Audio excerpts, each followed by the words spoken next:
What's up, everybody?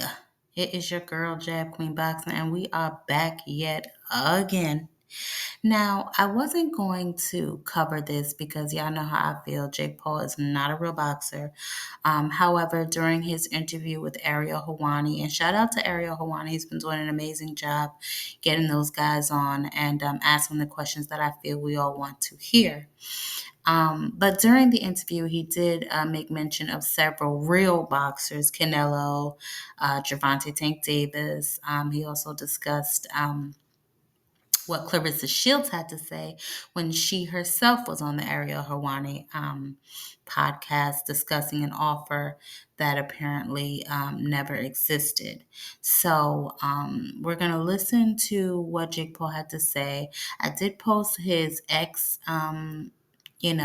information that he posted on his X. I did post it here in the video. He's been going ham on these people. He went back and forth with Bob Arum.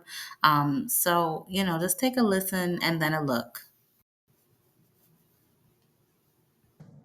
It was like less than 72 hours. We were, talking with Canelo's team. So it started instantly. Was that something where you approached them or did they approach you?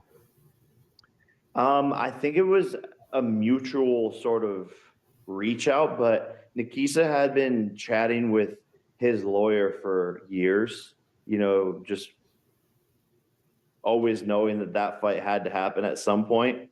So I think after the fight, they were just messaging each other and like, let's, make this come into something now. Not trying to relitigate the whole thing, which kind of played out, but in your mind, like if this was a football field, how close to the end zone was this fight from happening on Cinco de Mayo weekend? We were on the 1 yard line and we got a pick six, the interception going the other way, man, in the fourth quarter, game winner, and we just got intercepted. So, but I understand it, basically they threatened to pull Canelo's $300 million contract if he were to fight me. That's how bad they want me out of boxing. They can't stand that I'm the one doing the biggest events. So they threatened to pull his $300 million contract if he was going to fight me. So I understand where Canelo was coming from and wanting to secure that bread for his family.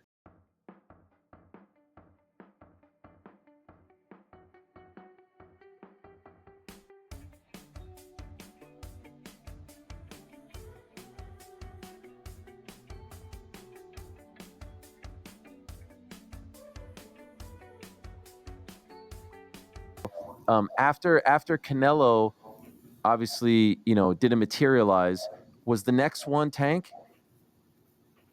Yeah. I mean, that was on the 1 yard line as well, but he has to rematch, Lamont Roach. He wants to get that back. And then we'll be back in discussions with Mr. Gervonta. But man, this is the nature of boxing. You have massive fights on the 1 yard line and things just fall through. As you're watching it, like he was a gigantic favorite, and this is on the heels of the Canelo thing. Are you like, what the fuck is going on here? Yeah, I mean, I don't know though, because I never really thought Tank was that good. It would just take the right fighter to pick him apart, to be honest. Someone who had high activity and wasn't afraid of his power.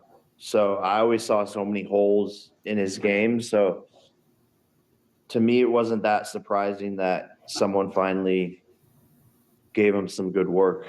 If you do fight, what weight would it be at? 195. Oh, wow. So he would go all the way from 40 to 95? Yeah, I mean, it would be an exhibition. Okay. And so what does that mean? Is that 3-minute rounds?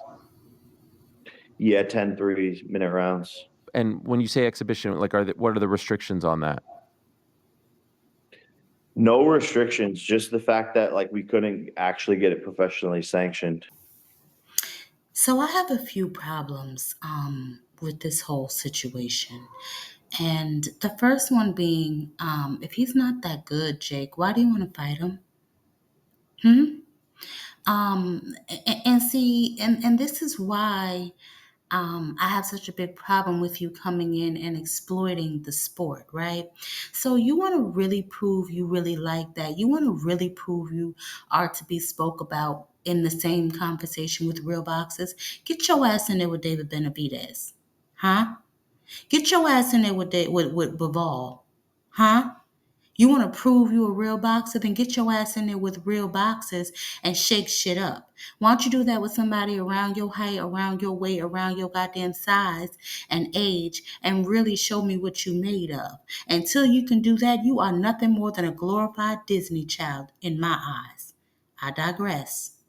Second issue is with Javante Tank Davis. Sir, we got shit to do.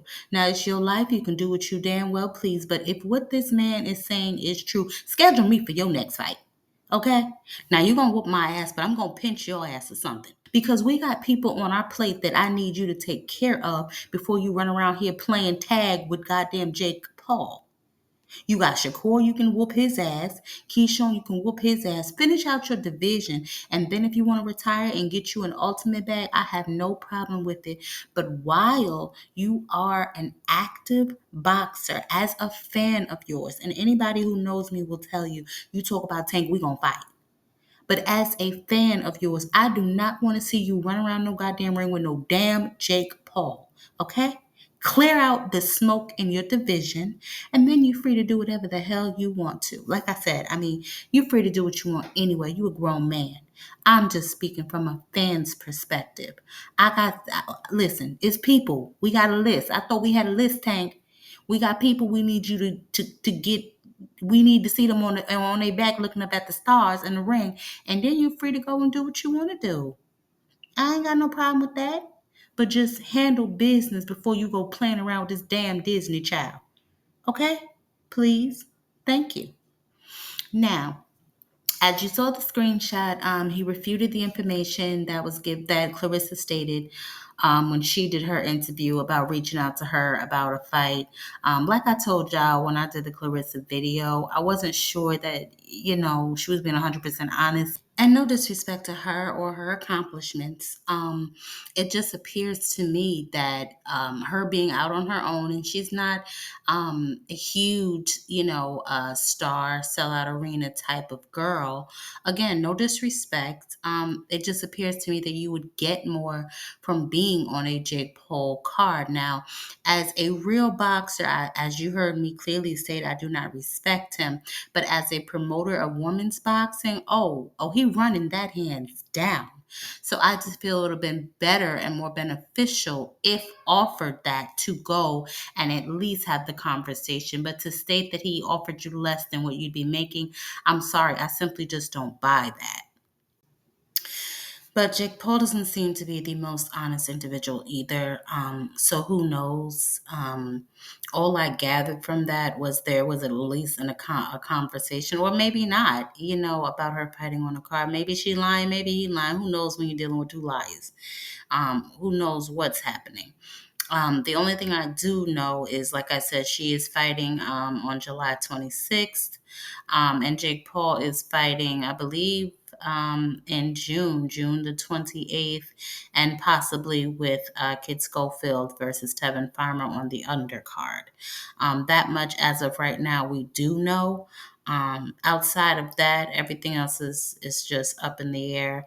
As I get the information, I will bring it to you. Until then, y'all know what to do. Catch me on the panel.